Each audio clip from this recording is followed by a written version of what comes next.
Madame, Monsieur, bonjour. Bienvenue sur RTI2. Merci de nous suivre. Votre magazine On garde le contact va commencer tout de suite et maintenant avec un thème qui, on l'espère, vous intéressera et vous fera réagir. Je vous rappelle que le téléphone est ouvert.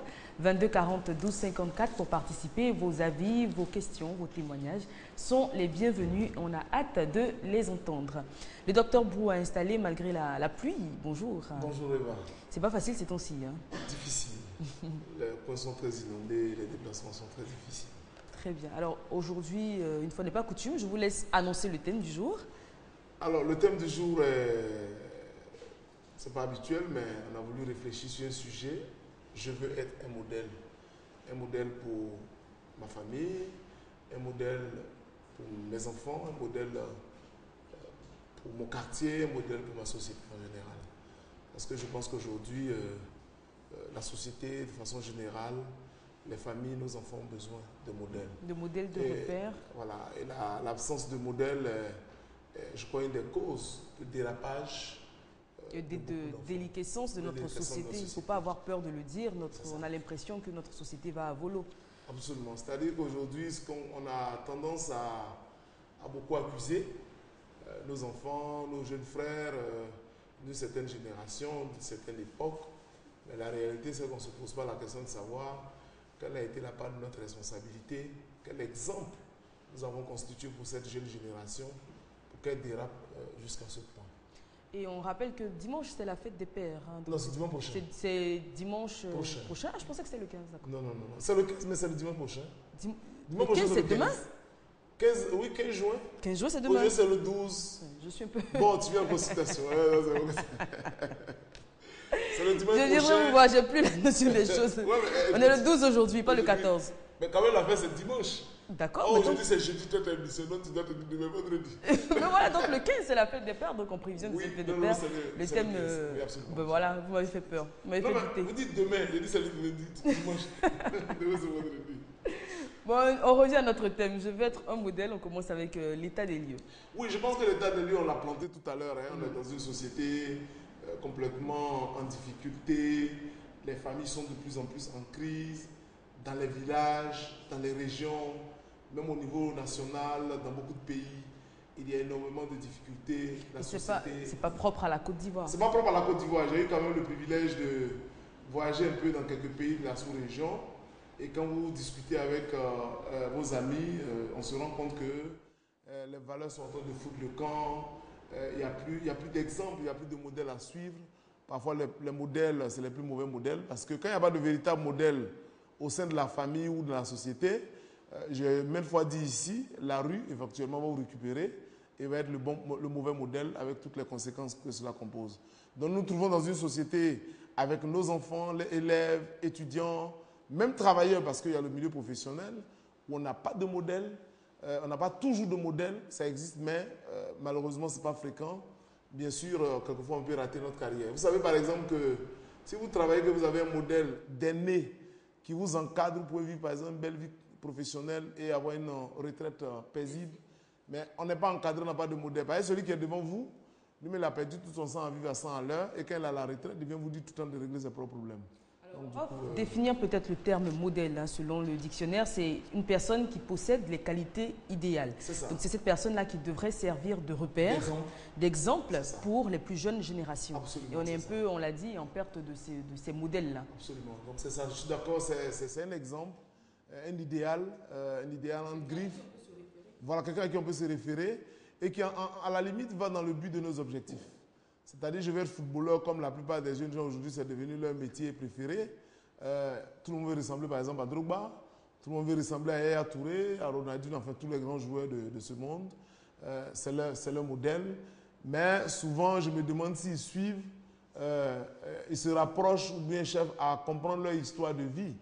Par exemple, la dernière fois, le gardien des Ivoiriens qui fait une petite émission, je ne dirai pas le nom à la télévision, qui parle un peu de sa souffrance. Kopa Barry, avant de rentrer dans une équipe de la place, il a dit c'est débois, je marchais de tel quartier à tel quartier, j'ai dû endurer beaucoup de choses, j'avais mes 25 francs. Si vous voulez le prendre comme modèle, vous êtes obligé de chercher à connaître sa vie et puis voir comment ça se passe. Et cela peut aider.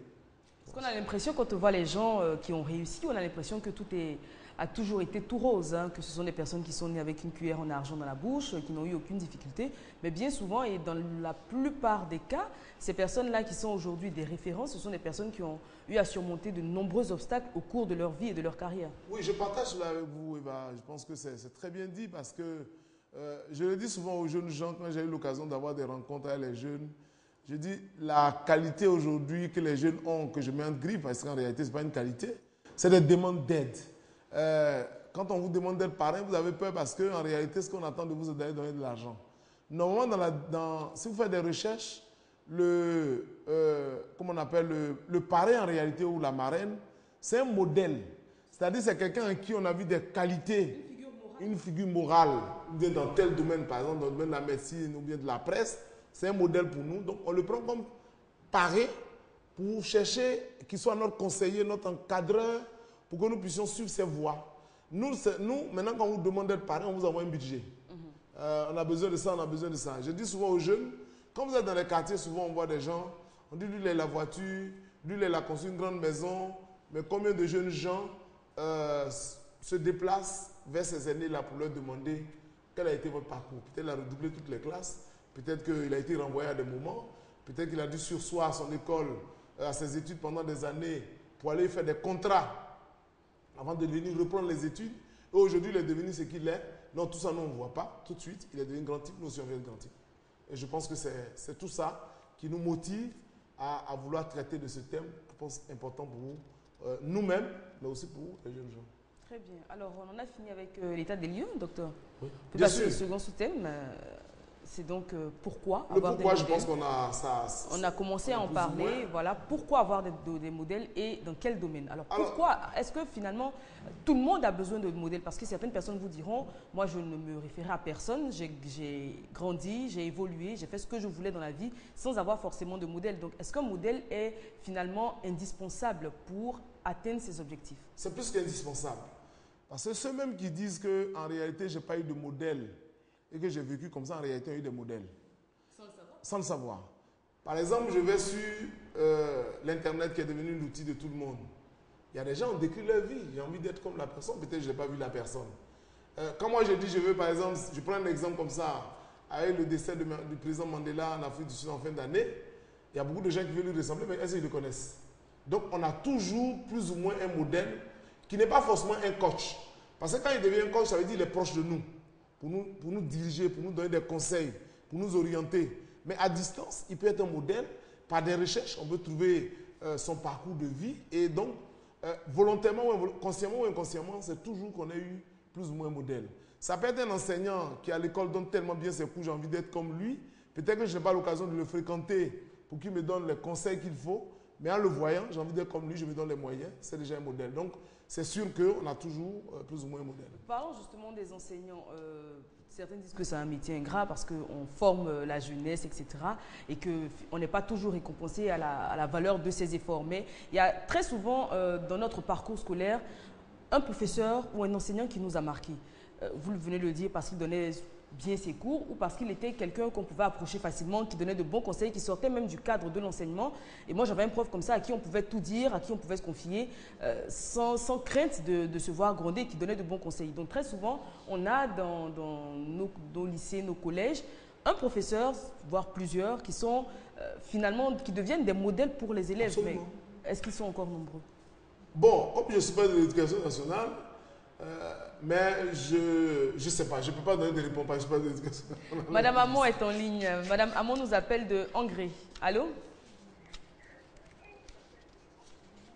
Madame Hamon? Allô? Allô? Oui, bonjour Madame Hamon. Bonjour. On vous écoute. Je veux participer à l'émission. Oui, vous y êtes. D'accord. En fait, et tout à l'heure, le monsieur il a parlé d'un modèle. Oui. Je n'ai pas bien saisi parce que pour être modèle de quelqu'un, on le prend sur le cas où on l'a vu. Okay. C'est-à-dire dans le quartier, je vois une dame qui me plaît, je m'approche de cette dame, je ne cherche même pas son passé parce que très souvent, lorsque la plupart du temps, les parties ne sont pas trop jojo à savoir. Donc, comme elle a fait pour réussir, à l'état, c'est là où je la prends et elle devient mon modèle. Je la coach, je lui demande peut-être comment elle a réussi et elle me dira, bon voilà comment je suis passée. Parce que très souvent, les gens ne donnent pas toujours leur côté vraiment malheureux. Très bien. Merci beaucoup, Madame Maman. Très bonne journée. Voilà, et moi, depuis mon enfant,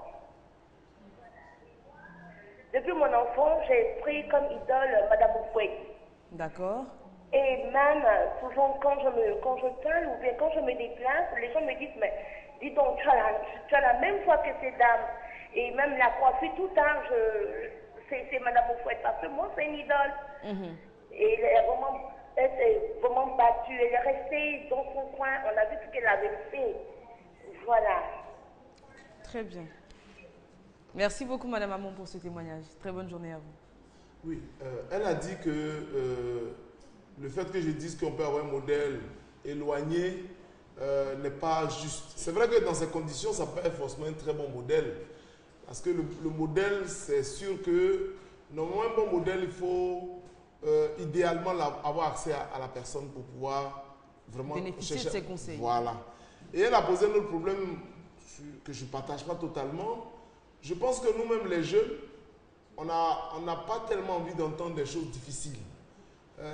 Très peu de jeunes, j'ai quand même eu le privilège d'avoir été très jeune avant, maintenant je prends un peu de l'âge. Très rarement, on prend le courage d'approcher les aînés pour leur poser la question de savoir leur parcours. Mais ça m'étonnerait que si vous approchez avec humilité et respect une telle personne, elle ne soit pas contente, elle ne soit pas heureuse de vous donner l'histoire de sa vie. Parce que ça répond un peu au pourquoi. Quand je vois quelqu'un que je veux lui ressembler et que je veux apprendre son parcours, que pour devenir par exemple ingénieur, que pour devenir médecin, pour devenir animateur ou tout ce que vous pouvez imaginer, il y a des péripéties, il y a des obstacles. La personne comprend et est mieux préparée pour affronter les difficultés et arriver à ses fins. Mais si vous ne l'approchez pas, que vous le voyez dans l'exercice de son métier, au moment où il est en train de jouir des fruits et que vous voulez lui ressembler, ça va être une ressemblance partielle et insuffisante. C'est pour ça que d'ailleurs, beaucoup de personnes disent, j'ai vu X à la télévision, je vais faire comme, ça peut être un journaliste, ça peut être une animatrice. Je vais faire comme X ou Y. Mais ça ne va pas plus loin que le bout de nos nez. Pour la simple raison qu'on pense qu'on a sauté et puis on est venu s'asseoir là. Mais il y a eu un parcours, il y a eu un processus. Donc, comme on n'a pas appris à rentrer dans le processus, on se décourage très vite, on abandonne très vite. Donc, le pourquoi, c'est aussi le fait que si nous avons des modèles, des figures de modèles, c'est source de stabilité, c'est source de courage, de bataille. Parce que je veux être comme, elle a dit, Mme Oufoué, peut-être, je dirais moi, le président Oufoué, ça nécessite beaucoup de sacrifices. Lisez un peu la biographie de ce grand homme.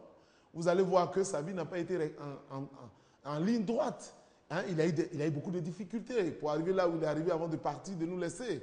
Donc, si on apprend leur vie, on avance plus. Donc, le fait d'avoir un modèle, c'est un des pourquoi. Ça nous permet de nous concentrer sur quelque chose de précis. Parce que quand on n'a pas de modèle, on patauge. Il voit un journaliste, il va aller comme un journaliste. Il voit un truc comme ça, donc dans ces conditions, il est troublé. Très bien. Madame Sambo est en ligne également. Elle nous appelle du Bénin. Allô?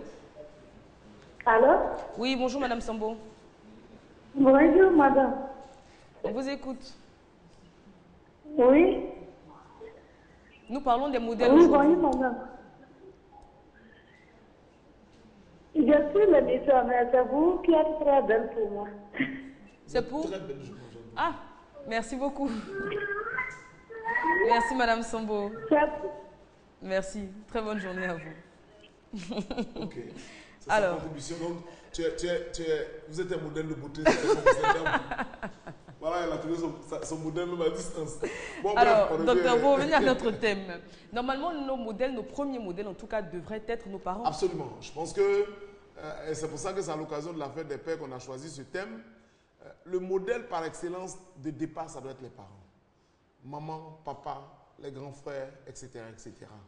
Parce que la première figure face à laquelle nous sommes confrontés pour vivre au quotidien, c'est notre père, c'est notre mère. Et il est évident que si les parents ne représentent en rien un modèle pour nous dans les différents domaines, ça peut être dans le domaine du travail. Vous êtes un père paresseux, vous n'avez pas allé demander à votre enfant d'être un travailleur. Et je vous donne d'ailleurs l'exemple à ce propos. Il y a un jeune homme, son père l'a mis à l'école, il est arrivé au CM2, il dit il ne travaille plus, il ne va plus à l'école. Son papa dit mais tout ce que j'ai fait, il dit mais toi, ton papa t'a mis à l'école, tu es arrivé au CM2. Moi, je suis arrivé au CM2. J'ai fait plus que toi. Donc j'ai fait plus que toi, le papa n'avait pas d'autres mots que de dire. Donc le père doit être un modèle dans le travail. En ce que la même on y va. Monsieur Kwaku nous appelle de Noé. Allô? Oui, il est parti. Oui, alors là, pour revenir à l'exemple que vous avez donné, c'est peut-être pas de la faute du père. Hein. Peut-être que c'est par manque de moyens ou pour. Non, ce cas-là, je le connais particulièrement. Les moyens y étaient. D'accord, c'est le. Ce cas particulièrement là, dont je parle là, je connais.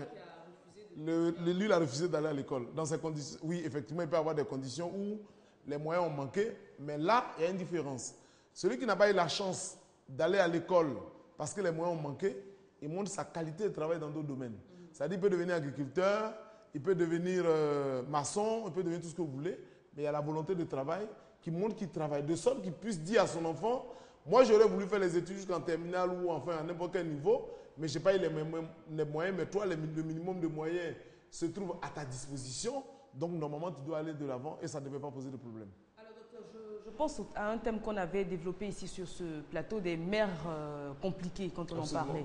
Alors, on parlait de ces femmes-là qui ont un caractère, on dira, acariâtre, qui passent leur temps à se disputer avec tout le monde. Ça, c'est un mauvais modèle qu'on donne aux parents, et aux enfants, pardon. Ça ne touche pas que les femmes. Il y a des hommes également qui sont très difficiles à vivre dans le quartier, qui soit se mêlent de tout, qui sont très palabreux. Et les enfants ressentent finalement de la gêne, voire de la honte, vis-à-vis de leurs parents. On reviendra à ça, docteur, après ce coup de fil d'une téléspectatrice qui veut garder son anonymat. Elle nous appelle en tout cas de Hongrie. Allô? Allô? Oui, bonjour, madame. Bonjour. C'est pour réagir à ce thème. Oui. D'accord. Généralement, c'est bon d'avoir des modèles, mais généralement, en Afrique, particulièrement au Côte d'Ivoire, les gens sont très pessimistes. Les gens Quand tu apprends quelque chose, tout de suite, on relève tous les côtés négatifs. Si tu dis que je veux faire telle chose, la personne va te dire, ah, c'est ça que tu veux faire.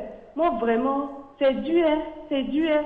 Donc, vraiment, tu ne sais pas trop, tu es découragé. Bien avant de commencer, on te décourage. Donc, moi, particulièrement, avant d'entreprendre quelque chose, même s'il y a des personnes qui ont déjà excellé dans ce domaine, je préfère avoir moi-même ma propre expérience. Parce que quand tu approches les gens, on relève plutôt tout le temps le côté négatif, au lieu de nous encourager positivement. Voilà, donc c'est à peu près tout. Merci beaucoup. Je voudrais dire à cette dame, si vous me permettez, avant de revenir à ça, que c'est un peu la méchanceté des Africains. Parce qu'en réalité, il y a un métier, je vous donne un exemple. Vous faites une formation et puis vous avez fini. Quelqu'un veut faire, puis dit non, la formation, mais il n'y a rien dedans. C'est la méchanceté. On a parlé de ça ici. Samedi, d'ailleurs, j'étais à une rencontre où il y a un grand cadre de ce pays qui disait, les gens parlent que les gens sont sorciers au village, mais parmi les cadres, il y a beaucoup de sorciers. Ça, c'est une forme de sorcellerie. Parce qu'on veut rester seul dans notre domaine. C'est-à-dire que moi, j'ai réussi dans mon métier X ou Y. Donc, quand l'autre veut venir, je veux le décourager pour qu'il reste seul. Sinon, normalement, quand on aime son métier, on veut que les gens l'embrassent. Vous voyez, quand quelqu'un aime son métier, qu'il est en train de vous encourager, à la limite, même les côtés négatifs, vous minimisez. Mais la nature des Noirs, par excellence, c'est d'empêcher les autres de faire ce que nous on fait. Donc, si je suis médecin, je vais dire à l'autre, tu vois, les études de médecine, il n'y a rien dedans. Mais toi, tu es médecin? Ça dure. Le salaire n'est pas conséquent. Mais toi, tu es dedans. L'honnêteté, c'est de dire, voici la réalité. C'est pour ça que j'ai dit, il est bon de donner le parcours. C'est pour ça que je dis également de faire la différence, parce qu'on peut le prendre mal. Peut-être que la personne, en toute bonne foi, vous expose les mauvais côtés de la chose, voire les difficultés. Mais il n'a pas donné les bons côtés. Ce que la dame a dit, c'est qu'il ne donne que les mauvais côtés. Donc, vous donnez le côté difficile, parce que quand tu es médecin, il y a garde. Il y a sang que tu vas voir pour ceux qui ont peur du sang. Il y a les personnes décédées, il y a tous les risques possibles. Maladie et tout. Parfois, tu es loin de ta maison, etc. etc. Ça, c'est les côtés difficiles. Et puis, le salaire, on dit, c'est pas beaucoup. Bon, à côté de ça, c'est de dire, quand quelqu'un... des gens. Voilà, quand quelqu'un, par exemple, est dans une situation extrême de coma, où tout le monde est désespéré, que les médecins font le miracle à l'aide de Dieu, je pense que ça, c'est une sorte de satisfaction personnelle. Monsieur Ousmane nous appelle de Daloa. Allô? Madame? Oui, bonjour, monsieur Ousmane. Oui, c'est juste pour participer à l'émission. Oui. On vous écoute. Oui, bonjour madame. Oui, bonjour monsieur Ousmane, on vous écoute. Ah ouais, vous êtes super bien habillé. Merci beaucoup. Ok. Je connais pas exactement le... Je connais pas le nom du monsieur. Docteur Oui, Brou. je dis, je connais pas exactement le nom de l'invité. Docteur Brou. Docteur Brou, docteur Bon, Brou. tout à l'heure, il a dit que... Voilà. Il a dit que pour avoir un modèle, il faut passer forcément... Il faut avoir... Ah, monsieur Brunguessan. C'est ça. Ok, vous avez dit tout à l'heure qu'on peut prendre les parents comme un modèle. Oui, je l'ai dit oui. Les parents doivent être les premiers modèles. Allô? Je pense qu'il est parti, monsieur Ousmane. Voilà, donc... N'hésitez pas à nous rappeler. Il y a plusieurs questions à la règle. Parce que bon, je prends un exemple simple, hein, monsieur Brou. Oui. Si vous avez affaire à un parent qui est sourd ou bien qui est drogué, on ne peut pas le prendre comme modèle. Oui, bien sûr. Ça, il faut que je fasse la part des choses, mon cher ami. Le modèle, on dit qu'il y a des qualités. Quelqu'un qui est drogué, qui boit jusqu'à être ivre, ce n'est pas des qualités, donc ce n'est pas un modèle. Donc, en début d'émission, on a défini ce que c'est qu'un modèle. On dit que c'est un exemple. C'est une personne qui a des qualités. Okay. Donc, boire et être ivre, je vais répondre. ce n'est pas un modèle. Ok. Voilà. Oui, monsieur Ousmane. Ok, bon, je vais donner mon modèle. Oui. Ok, merci beaucoup, merci. Je vais répondre aux questions que je vois sur l'écran. Pourquoi, dans quel domaine? Bon, moi, personnellement, j'ai fait la communication. La personne que je voudrais prendre comme modèle, malheureusement, la personne est décédée. Père à son âme, c'était Roger Fusion-Cassi. Oui. C'est Roger Fusion-Cassi. Roger Fusion-Cassi, d'accord, ok. RFK, le grand animateur, oui, qui a marqué toute sa génération. Et même aujourd'hui, si je dois prendre quelqu'un comme modèle, comme moi je suis dans le domaine de la communication, ça sera John Jay. Merci beaucoup. D'accord, ok. Merci beaucoup. Très bonne journée à vous. Ok. Alors, je veux dire que même s'il est parti, il y a toujours la possibilité de chercher à lui ressembler, c'est possible. Tout à fait. Alors, on revient à cela. On a dit que les parents devraient normalement être les premiers modèles. Il faut qu'on insiste là-dessus. Et on en parlait même quand on parlait des parents palabreurs, qui sont tout le temps en train de se faire remarquer, etc., qui inspiraient une sorte de gêne, voire de honte à leurs enfants.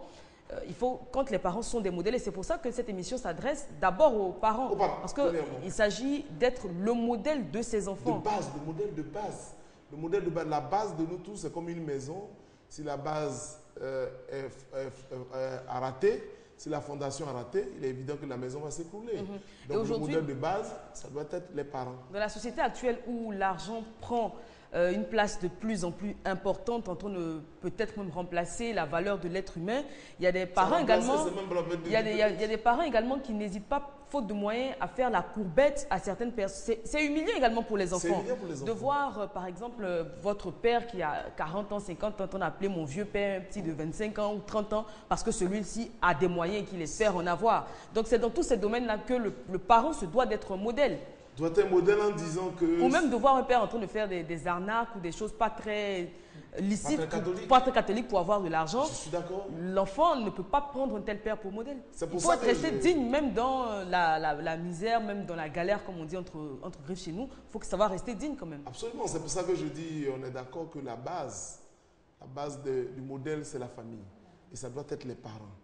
Si vous êtes un père ou une mère toujours en train de calomnier les gens ou dire des faux témoignages, c'est ce que les enfants risquent de retenir. Et demain, quand ils vont devenir grands, se marier, c'est exactement la même chose. Où le visiteur est là, on fait comme si on l'aime et quand ils s'en vont, on dit ouais, il est venu faire quoi chez nous. Voilà, mais ça s'apprend. Ça, c'est l'hypocrisie en fait. L'hypocrisie, c'est le mauvais modèle. Voilà, vos enfants vous voient par exemple toujours en train de critiquer, de calomnier une personne et puis en sa présence, c'est les grands sourires, enfin de quoi être désemparé. Alors, il y a Alain qui est en ligne, il nous appelle de la Riviera. Allô? Allô? Oui, bonjour monsieur Alain. Bonjour. Bon, je peux participer à l'émission. Oui, on vous écoute. Parce que tout à l'heure, vous avez parlé de pratique, de qualité et de pratique. Oui. Donc, parce qu'on peut avoir en face de nous une personne qui a de bonnes qualités, mais qui a de mauvaises pratiques. Donc, je vais demander au médecin, au docteur Bro, dans ce cas-là, un enfant qui naît dans ce milieu-là, quel est le choix qu'il peut faire pour pas atteindre ses objectifs, pour ressembler, pour avoir des bonnes qualités et de bonnes pratiques demain? Alors, c'est une question extrêmement difficile.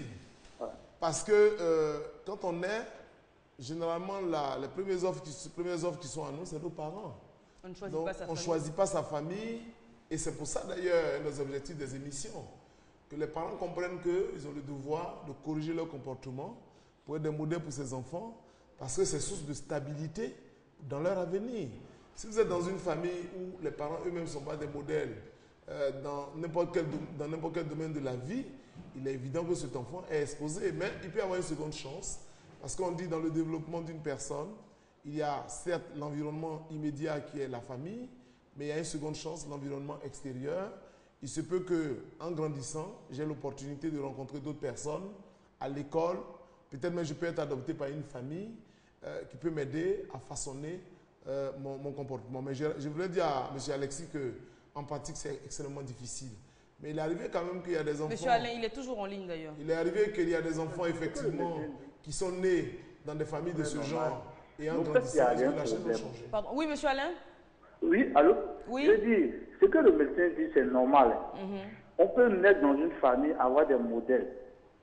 Mais par rapport à l'avancement de la vie, ces modèles-là peuvent avoir des pratiques. On en connaît plein encore de voir ici sur ça, des gens qui sont de bonne qualité, mais au fur des ans, tu commences à avoir de mauvaises pratiques.